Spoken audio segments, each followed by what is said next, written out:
This case is like swimming upstream. Over Niagara Falls. Oh, look. Why don't we meet at my house? It's quiet there, no interruptions. We can have dinner, go over things. So that's it. Statements, interviews, documentary evidence. 5 weeks and I'm nowhere. Not one thing that points to Ray Carson falling off that floor by himself. No record of absenteeism, depression, illness, drugs. No trace of alcohol in the bloodstream. No tools or cables on the work floor to trip over. Not one thing. Not wind, no rain. Nothing but Frank Galvin. Galvin? Ha! Who's he?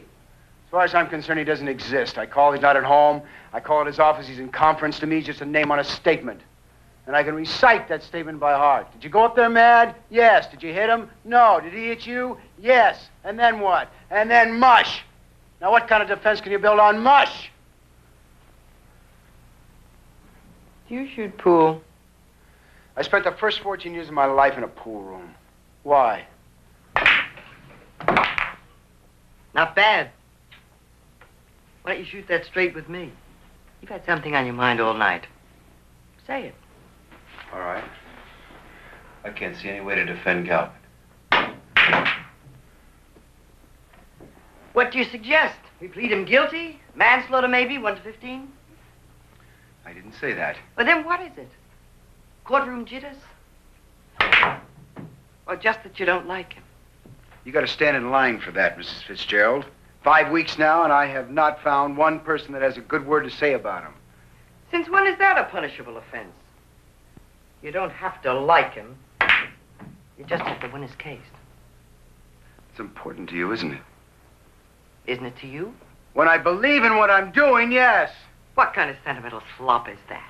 You've defended shills, panders, crooks, everything on the books. That's right. No matter what he is, everyone has a right to a decent defense. Well, then why is this case different? Because Frank Galvin hasn't even got the honest excuse of being a bum. He's a cold-blooded bully who's browbeaten his wife, alienated his daughter, his employees, anyone that's had anything to do with him.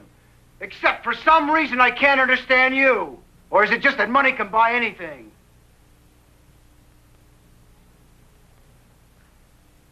That's what you've been trying to say all night, isn't it? You feel guilty somehow. The dirty-faced kid from the other side of the tracks who sold out to the bosses. So you've been provoking me, needling me, forcing me into doing something you couldn't do yourself. All right, you've got it. You're off the case. Through.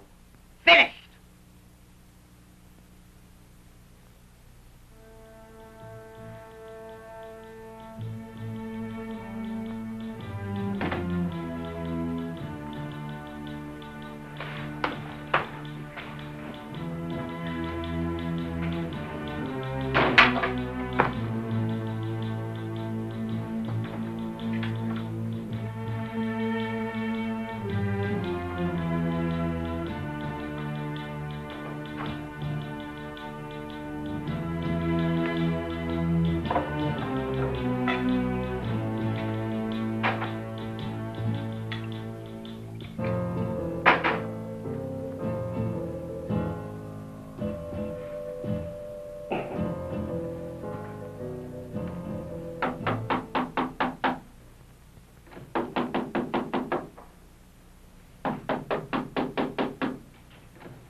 Ray, the whole thing happened because he wanted it to happen. He made it. He forced it.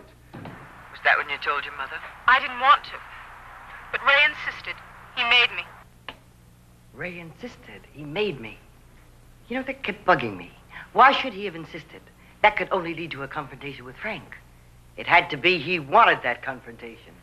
Like a trapeze artist or a bullfighter. On the edge of danger. Courting it, thumbing his nose at it. Then today, I got lucky. I tracked down one of his old school teachers in Elkton, Kansas. She remembered Ray very well. And suddenly, it all began to fit together. The job, the motorcycle, the attraction to a girl who could only mean trouble, the constant need to live his life on the edge of a precipice, the whole pattern of his life, and his death. Why didn't I see that? You were doing the digging. That's too close. I still don't like Frank Galvin. I know I don't have to like him. I just have to win his case. If I'm still on it. It's your shot. Call it.